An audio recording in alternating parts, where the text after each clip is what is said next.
All right, so when we first bought this car, they gave us a, well, they didn't give us, but they gave us a deal on, I think it was 6 oil changes for X amount of dollars.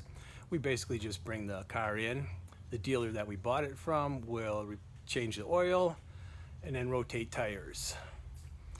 So that is, we have used up our 6 or 7, whatever it was. And I decided, well, I'm gonna start changing the oil myself. So that was when I ran into this problem. Keep watching and you'll see what the issue was. And I don't know, I guess I won't. I may or may not use their name. I don't know, but I have not been happy with anything that's been done there. Every time we leave there, we sort of feel like we have been screwed. So yeah, well, here's the situation. Keep watching. All right, I'm not sure how much of this I'm going to be able to capture on video, but you can see those little like remnants of whatever.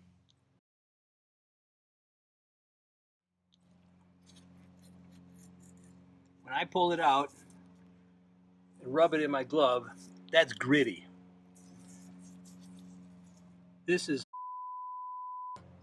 what they did.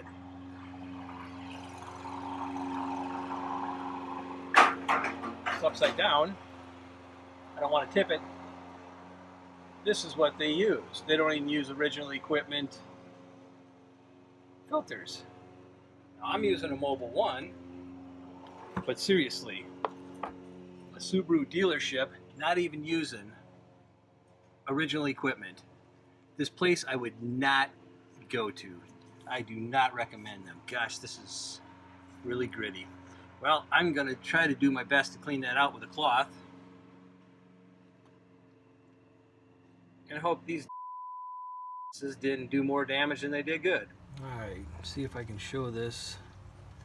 Try to get my light in there. So I cleaned it out.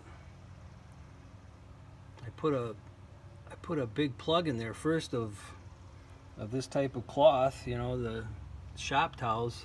Put a plug in there so if anything fell down, it would hopefully come back out. Wiped all the threads. The threads look immaculate now.